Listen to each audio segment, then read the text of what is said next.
Hello, internet stranger.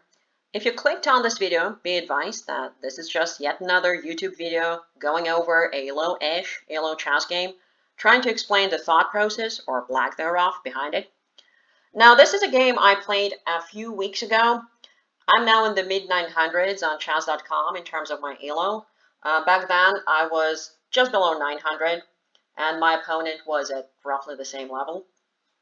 And the reason I picked this game specifically for my first video of this kind is because this was one of those instances when, you play a chess game and you feel so good about yourself afterwards. You feel like you're a chess god, you're a genius. And then you go ahead and you look at the game review, and let's just say that ego boost turns out to be really short-lived. Now, I'm going to go over this game in the game review tab on chess.com because I also wanted to see how the computer classifies the different moves me and my opponent make and what it thinks are the best moves at any given point and why. So that you also see this disconnect between how the computer thinks and how two morons below 900 ELO think. Okay, let's jump right into it. So I'm playing white. I opened with e4 because why not? Good enough for Bobby Fischer, good enough for me. Black responds with a5, standard stuff. This is how like 80% of my games go. Knight f3, knight f6. This gives me an opportunity to play the Vienna Gambit, which I do, because that's like the one gambit that I tried studying a little bit, and it seems like fairly low risk, high reward as far as gambits go. Worst case scenario, if your opponent knows what they're doing, you're going to be about equal going into the middle game. Best case scenario, you're going to win some material early on. Black accepts the gambit, takes the pawn, which is already not the best move for black. So I push my pawn, which is the whole idea of the Vienna Gambit. They undevelop their knight. And I go knight f3 to prevent any shenanigans here, because you really don't want to be dealing with this check here from the queen. So far, so good. Black goes knight c6, perfectly normal. I go d4. I'm still just playing theory at this point.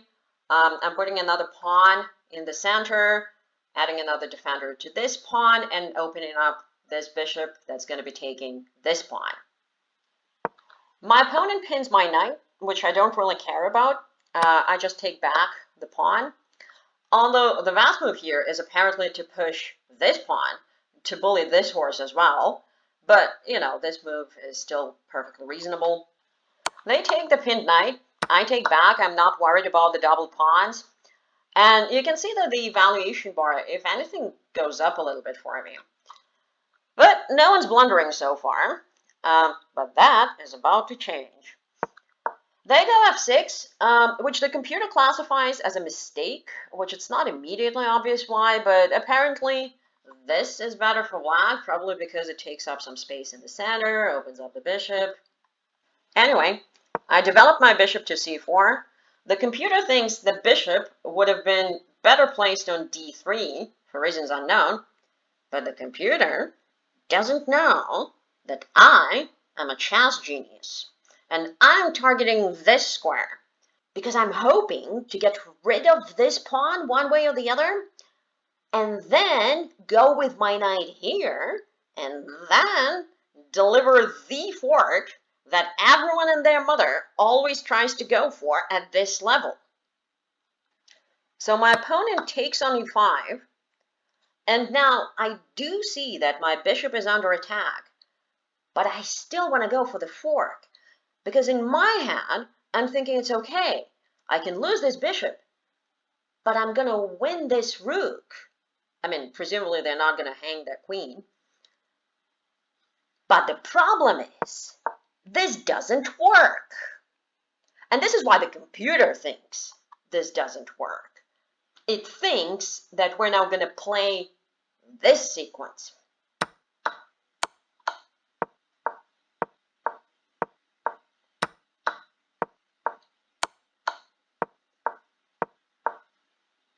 Which, why would we?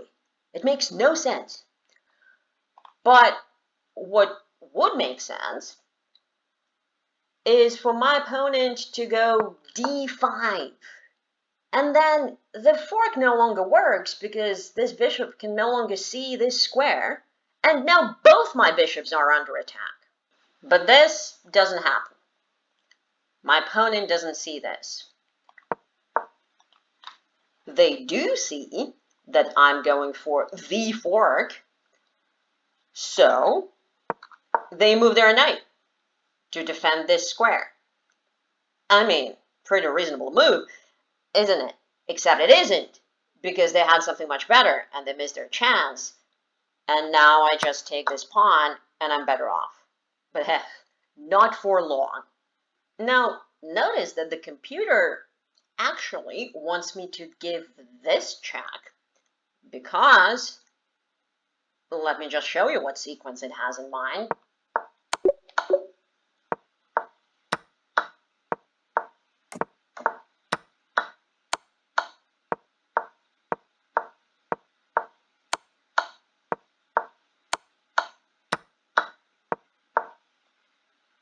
There you go. This is the sequence. I mean, this is not how humans play. Certainly not at this level, but honestly, probably not at any level. Either way, let's go back to where we were. So I take that pawn. Black now attacks my other bishop with a knight, even though it would have been better to do so with a pawn, but hey. I move my bishop down one square, even though the computer still wants me to give that damn queen check, which I'm not even considering. But my opponent is considering it, apparently, because they play pawn g6. I develop my queen, putting it on the same diagonal as this bishop and on the same file as black's king, because I'm having some ideas about maybe pushing this pawn and potentially starting some commotion here. But the computer hates this move. It thinks it's a miss because it wants me to sack my knight to initiate the following sequence. Okay. All right. What? Okay.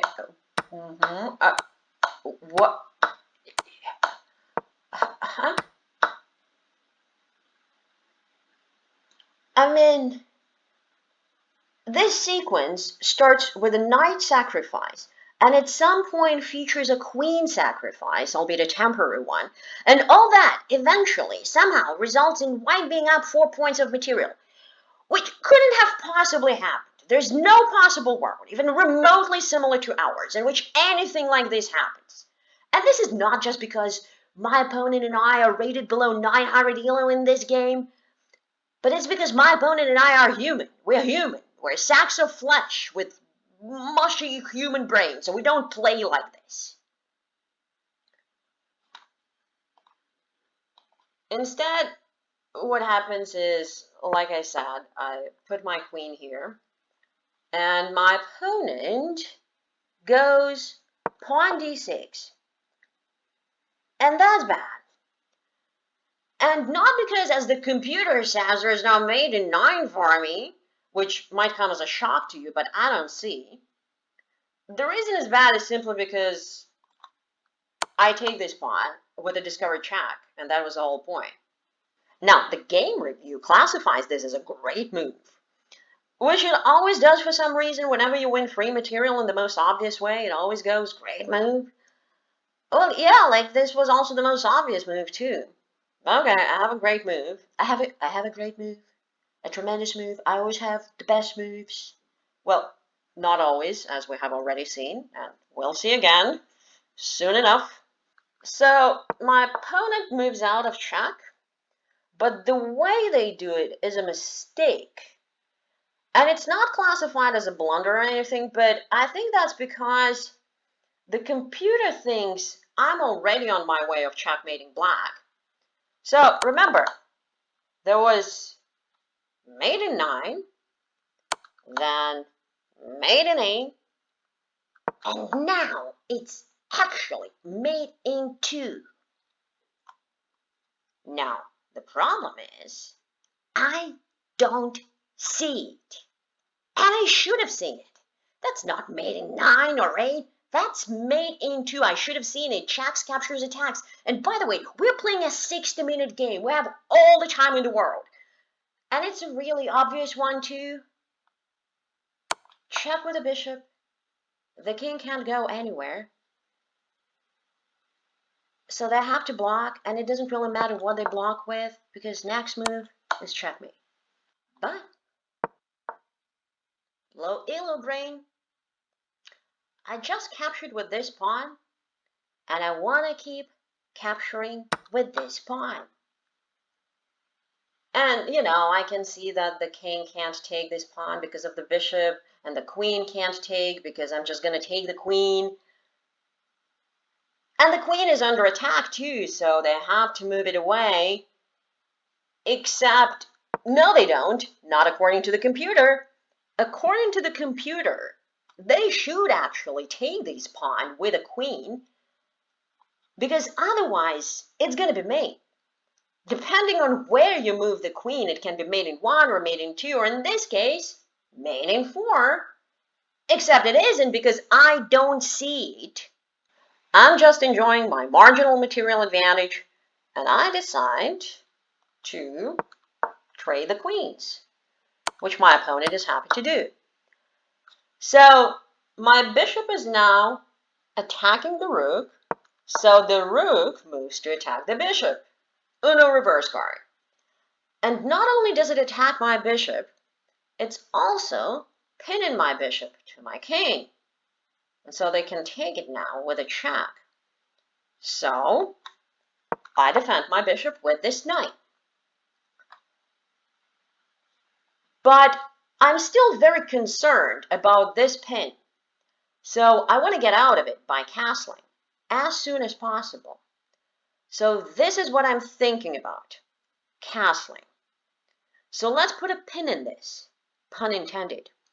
Now my opponent brings this knight that has been chilling on the edge of the board forever back into the game and adds another attacker to this bishop. Now you'll notice that this is actually not good for black because I still have this move that has been on the board for approximately 534 moves, bishop to b5, which would pin the knight to the king, probably just resulting in us trading off these pieces eventually, and I would still be completely fine and winning according to the engine. However, remember that pin that we put in this pin that I was so concerned about that all I could think about was castling? Well, I castle. And I lose the fucking bishop for nothing.